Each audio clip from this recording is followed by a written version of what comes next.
We do not rise to the level of our goals. We fall to the level of our systems. That James Clear quote has come up a lot lately in my conversations with founders because even when your team has big goals, without a system, they fall back on guesswork. In the last two episodes, we talked about this. We talked about how this happens, why this happens. We talked about how even great teams can end up stuck in reactive decision making, particularly right now with so much going on. And we also talked about what strategic customer led teams do differently and how they make faster, better, and more aligned decisions. But if you're still the one connecting the dots, the next most obvious question is definitely going to be, all right, tell me how to build this system. Tell me how to do this thing. So that's what this episode is about. Because strategy isn't a skill your team is born with. It's a system you put in place. So this episode, I'm going to walk you through how to systematize growth inside of your team so that they can stop guessing, start making more better informed, aligned decisions, and so that you can finally stop being the bottleneck. So let's get into it. Welcome to the Forget the Funnel podcast, where we help SaaS and recurring revenue businesses stop guessing and start making more customer-led and data-backed decisions about how to grow. We're a product marketing and growth consultancy that helps teams learn from their best customers, map and measure their experiences to unlock your most effective levers for growth. If you're ready to evolve past best practices and other people's playbooks because you know that what got you here won't get you there, then this show is for you. With that, let's dive into the episode. So the first thing that I want to touch on here is that it's not actually as hard as you think to do this. Building a system sounds complicated. I recognize that, but it doesn't have to be. Now, I'll admit the first time that I went through this process, it definitely took me nearly a year to figure it out.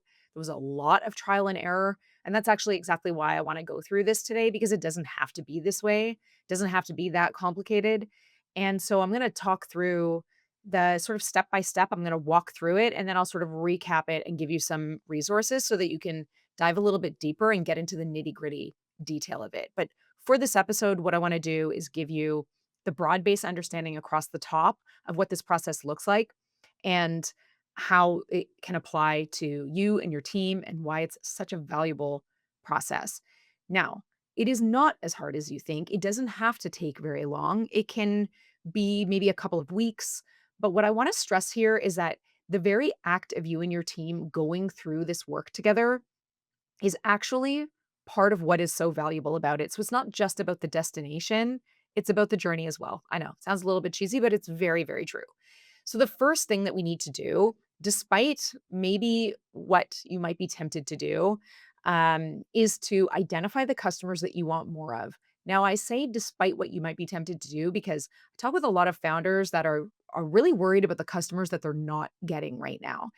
And what I want to stress is that while that group of customers, lost customers, are definitely valuable to learn from, they're not where you should start. And really, what I want to talk through today is like, what is the most direct way to build a system that you can then layer on other learnings to later? And there's definitely building upon this system that you should do. And that's what I would recommend doing if you're tempted to do like win-loss analysis or learn from customers who churned. I would really, really encourage you to do that later. For the moment, suspend disbelief and just focus on the customers that you already have that you want more of. Once you've identified those customers, then you're going to understand, all right, how am I going to learn from them? How am I going to get inside of their heads? And the answer to that question will be different depending on how big of a list you're working with. So I'm not going to get into the nitty gritty here, but at a high level, there's different research methods that you can employ depending on how many customers you have to learn from. Now, you may have fewer customers because you're earlier stage. You may have fewer customers because you sell to enterprise and you've got a higher ACV, more complex product. Both of those situations are very valid. Basically, what I recommend, broad strokes, what we recommend in that case is if you've got only like a couple dozen customers to learn from, you cannot risk surveys or AI moderated interviews. You've got to use customer interviews because you need these conversations to be as fruitful as possible. You can't afford to take broad strokes. You've got to get as many of those conversations as possible. Ideally, run with a skilled interviewer. If you don't have a skilled interviewer on your team, would highly recommend that you do that and find one to work with. If, on the other hand, you have a couple of thousand customers that you identify in your customer base that you want more of, you can absolutely start with more broad strokes, still qualitative research to learn from them, maybe with a qualitative survey or with AI moderated interviews to get a broader understanding of the makeup of the customer base. That can actually speed this process up a ton, obviously. If you're not actually booking calls and dealing with no shows and rescheduling and things like that, it can help a ton to speed up the process, also brings the cost down a little bit for you as well, since you don't have to hire like a super skilled interviewer. Now, we've got plenty of tools and templates that go into way greater detail on how to actually run research and that thing questions to ask. But I'm going to skip over the top of that right now just to go into and make sure that I hit on the broad understanding of how you build this system. Obviously, I can go into a ton of detail. We've done other, episodes on how to run a really successful customer interview. You can go check out that. Obviously, we also have all of our templates and tools that you can go to our website and find. So I'm just going to skip right over to once you get inside your best customers' heads, then your job is to identify their job to be done. And we really, really love jobs to be done for building out, like as the source of truth for building out a system for growth for your team to leverage. It is what we have found to be the absolute best tool for the job to understand what circumstances lead your customers to seek out something new. How do they make that decision? Who's involved? Where they go? What questions do they ask? What convinced them to choose you over all of the other options? What can they do now in their life that they weren't able to do before? That high level documentary like understanding is just the backbone of this system that you're going to be building for your team. So if you can, again, identify the customers that you want more of, get inside their heads, learn from them, run jobs to be done interviews or jobs to be done style research so that you can then, among those customers, identify the jobs that your customers hire you to solve for them. And then what you're going to do is you're going to map what matters. And there's two ways that you map what matters. One of the ways that you map what matters is the things that they said really matter to them. So their top motivations or your top differentiators, you're going to identify the things that sort of float to the top of the list, right? What were the things that customers said most mattered to them and why they chose you over all of the other solutions? And you'll go through a what we call a value mapping exercise where you take these top value themes and you map them to the specific parts of the product that deliver that value, either features or product attributes, and you map them across. And this helps a ton with your messaging strategy, but it also helps a ton to understand the sort of value chain and the order in which to introduce these different parts of the products and these different parts, these different sort of like value themes to them in their experience with you. So, the second way that you're going to map what matters is by mapping the customer experience. You're going to go from them being out in the world experiencing the problem that you solve, struggling with the old way, all the way through to just choosing to make the investment to validate whether or not you're the right solution for them, go through that evaluation phase until they reach value realization where they're like, "Yep, this is the thing that's going to solve my problem." They move into continued value where they're getting value over time. They become a lifer customer, and then into value growth where they can then expand on that value. So you're going to map that end to end customer experience through the struggle phase, the evaluation phase, and the growth phase. So you're mapping in two different ways based on their jobs to be done. Again, value mapping and also customer experience mapping. Now, what you do after that is actually where we start to talk about like the data and how we tie the qualitative back to the quantitative. And because you've identified this end to end customer experience, you've identified milestones in this customer experience. They're your customers' leaps of faith in their relationship with you. And for each of those leaps of faith, you are going to identify a KPI. And this KPI is not MQL, SQL. It's not sign up. It's not entered a credit card. It's not upgrade. It is tied to your customers actually getting value. So, the really important exercise that you're running through here is you're identifying those leaps of faith, and then you're figuring out what are the things that our customers do inside of our product or inside of our customer experience that demonstrate to us that they have reached a moment of value, true value. First, either it's the problem stage, the interest stage, first value, which we often talk about as product activation, value realization. We often talk about that as product adoption, continued value. We often talk about that as product engagement, and then value growth, which is often talked about as expansion. Now, once you've identified all of those milestones, you will be able to relay that to a KPI that tells your team that your customer has reached a moment of value. And that's what we mean when we say identifying these leading indicators of success. They are not lagging indicators of success like trial to paid conversion rate or enter a credit card. We did a whole other episode on KPIs. Actually, we did a two-part episode on KPIs. So if you're interested in diving into that more, highly recommend checking out that episode. So once you've identified those milestones, those KPIs, then you're going to do the secret shopper thing. And you are going to, in the shoes of somebody with your highest priority job to be done, you're going to go through your customer experience. You're going to look at your marketing. You're going to look at your website. You're going to go through your onboarding flow. You're going to see what it feels like to receive, your emails, your in-app notifications, all of that customer experience from end to end. You're going to do the secret shopper thing. And then what you're going to do is you're going to figure out, what do you start, what do you stop, and what do you continue? Now, start, stop, continue, you don't have to go about it in that way. It's a well-known way to sort of, think about when you're going through the customer experience. I highly recommend documenting. You might want to like record yourself going through the experience, record your thoughts as you're going through it, and think through the lens of, what are we not doing today that we should start doing, right? What are the opportunities that we're missing? What is actually hurting the experience? And so we should stop doing this. And what should you continue doing, but maybe optimize a little bit? That's just a helpful, thing to keep in mind as you're doing the secret shopper thing. Then what you're going to be left with is this long list of amazing opportunities all along the customer's experience, all these opportunities to optimize customers' experience and increase conversions for the business. And then your job becomes, all right, what order do we do these things in? What do we need to tackle first? What are the biggest opportunities for growth here? And often what you're going to be doing is you're going to be hopefully you're doing the sort of mental math on, what's the one thing that we could do that would make the biggest impact on the rest of this customer experience, which has the most dramatic sort of business case behind it to solve for.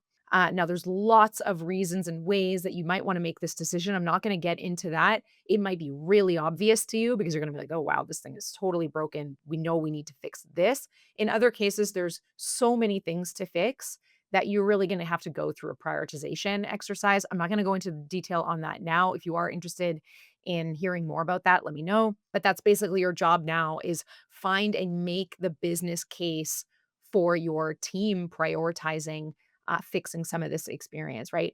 And then the job becomes democratizing and embedding. And so what you have at this point, right up till this point, if you're still playing along, you identified your best customers, you got inside, so you understand them from a demographic and firmographic standpoint. You also got inside their heads, so you now understand them from a psychographic standpoint, their jobs to be done. You mapped their end-to-end customer experience, so you know those milestones. You've also identified the KPIs for each of those milestones, so you know how to measure success. And you've also identified a bunch of opportunities to improve their experience and ultimately improve conversion. And so you've got all of these, what I would call sort of like artifacts available for your team now. This is an incredible system to work from and reference and utilize.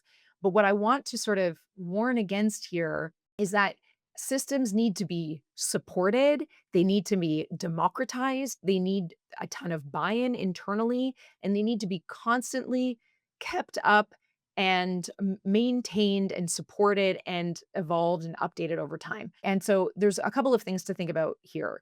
One of them is, you cannot do this in a silo. You can't have a team member like lone wolf this. We've talked about that a lot in the past.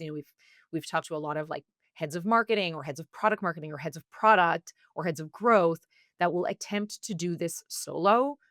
Do not do that. Do this as a collaborative exercise.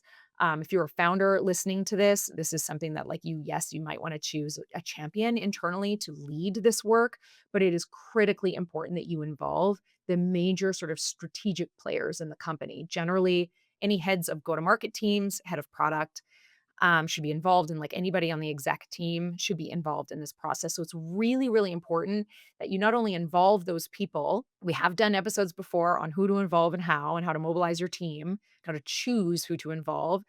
So I won't get into the details of that, but involving these critical stakeholders and these team leads is really critical to democratizing these artifacts like down to their teams as well. So if you've got a head of marketing, the entire marketing team should be aware of these artifacts and be able to leverage these artifacts similarly on the product side or for a product marketing function or for a growth function. So democratizing is really, really important. Embedding is really, really important as well. And what I mean by embedding is like you have these KPIs, you can start to set some targets around these KPIs now. You also would want to include this customer, these artifacts, right? Generally, the customer journey, these KPIs, and this list of opportunities. You're going to want to include those opportunities in your rituals, right? Maybe in your daily stand up or in your quarterly planning. You're going to want to come back to this sort of centralized way of analyzing the customer experience, analyzing customer needs, and figuring out where your opportunities are to meet those needs. That needs to be embedded into the day to day of how you work. There are lots of ways to do that. I'm not going to get too far down the rabbit hole of talking about that here because I really just want to give you a broad understanding. But, dashboards, there's all kinds of things that you can do to obviously democratize and communicate it to the rest of the team, but also embed it into your day to day and into your team rituals, particularly your planning rituals. Now, I often get asked at this point, like, so how often do you update these things? And the answer really depends. Right now, pretty often. And I say pretty often right now because things are changing a lot right now in teams. I'm talking to a lot of founders and a lot of teams that are making some pretty drastic updates to their product. And so in those cases, I would say you would do this more often. So if you are moving a little bit more slowly, then I would say, when you make a big enough change to the product where you believe your core value prop and the core customer that you serve changes, critically important to do at those points. But additionally, if you are a very quickly moving team in a quickly changing sort of space, and there's a lot of competitors coming onto the market and things like that, I would really encourage you doing this more often, like maybe once a quarter, or when there's a major launch, whenever one comes first. When I say launch, also, I mean like your P1 launches or your T1 launches, however you tier your launches. If you've got a major launch coming up, absolutely you've got to do this. And I would even consider it for some of your T2 launches as well, or P2, depending on what you use.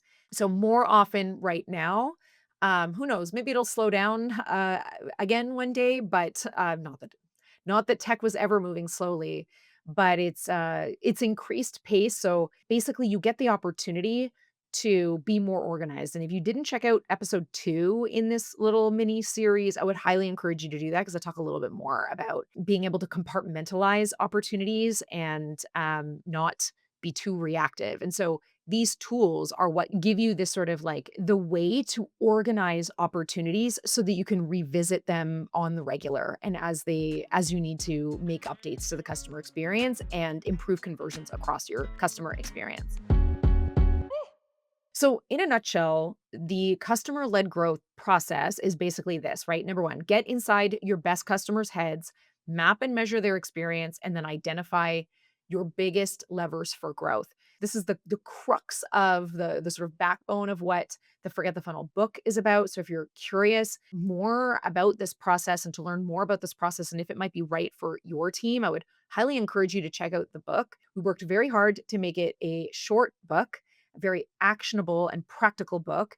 And also, we recently rolled out an AI book companion. So when we launched the book, we launched it along with a workbook, a 110-page long PDF full of templates and tools and checklists and scripts, everything you could possibly need practically to go through this three-step process. And recently, we rejigged that to actually be an AI book companion. So the entire workbook, the entire original workbook, plus about 15 or so new templates that lean into more AI, style research, repositories, things like that.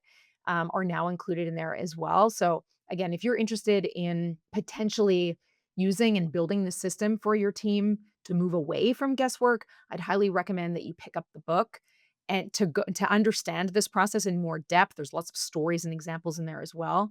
And then go and check out forgetthefunnel.com/workbook to get the tools as you go through the process. And then again, of course, if you ever get stuck on anything, this is what we do.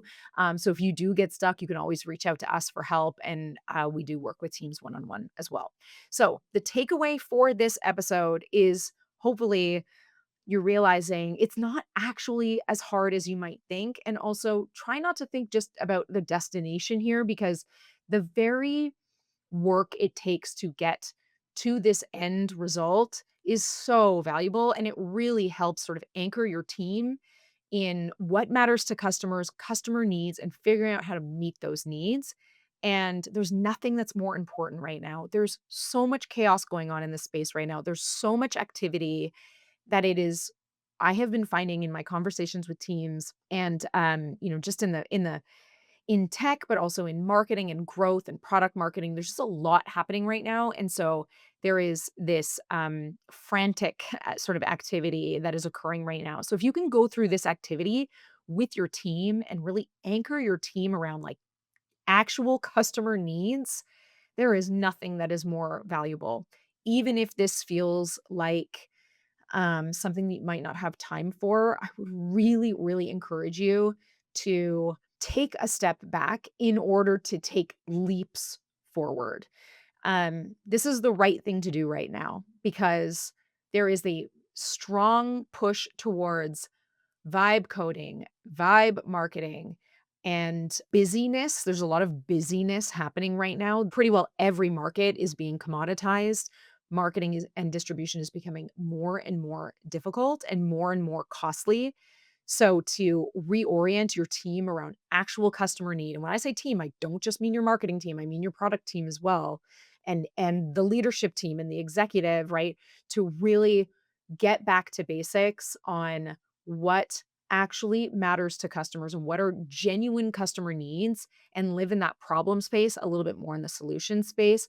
I think you're going to find it a very fruitful activity and it is actually not as hard and it doesn't take as long as you might think. So if you are interested, I would recommend that you check out the Forget the Funnel book. You can find it on Amazon and it's available in ebook and in Audible as well. But would highly recommend that you dig into what the process would be for your team. It's not actually as long or as hard as you think it would be.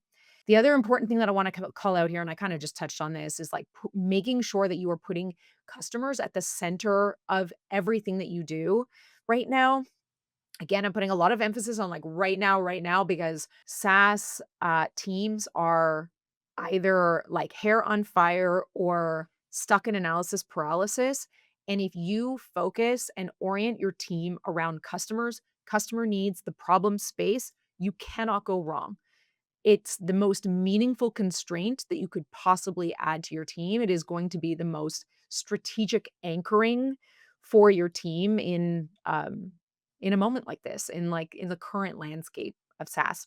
The other thing that you have to remember to do that is wildly, wildly important here, and that this whole thing falls down if you do not do this. Successful systems need buy-in, they need to be democratized across your team, and they need to be supported and integrated into your day to day. There is no point in doing this work if you are not going to support it.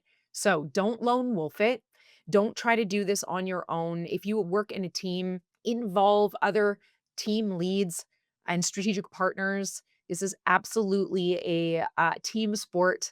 And so I would highly encourage you to not only do the work as a team and go through it as a CLG team, like we like to call it in the book. Chapter 2 is all about that, but also each one of those individuals that are involved, if they have a team, it is their job to democratize this through all the levels of the company and then embed it obviously into your rituals and into your planning and strategic work as you go.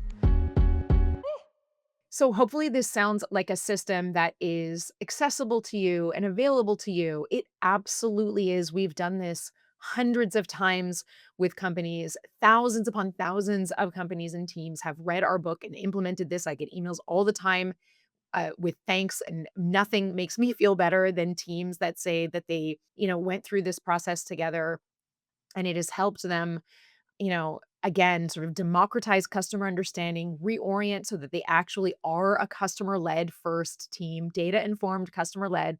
That's what we always say.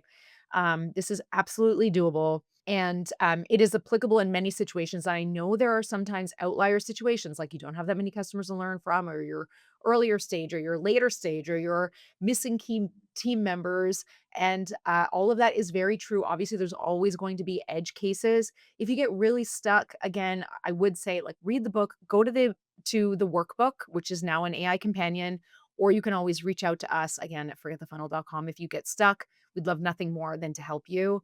But I really hope that this was valuable. I really hope that you got a sort of snapshot understanding of what the system actually looks like. Like, what does this look like behind the curtain? Because we talk about the value of this type of work a lot, but I know that it's important to actually visit, like, what does the actual work look like behind the scenes? So hopefully you got a decent sense of that today. And if you get stuck, just let us know, like I said. So hopefully that was a helpful run through. And with that, I will see you next time. And that's it for this episode of the Forget the Funnel podcast. Thanks for tuning in. If you have any questions about the topic that we covered, don't hesitate to reach out on LinkedIn, or you can visit our website at forgetthefunnel.com. Also, if you found this episode helpful, don't forget to subscribe and help spread the word by leaving a rating or a review. Okay, see you next time.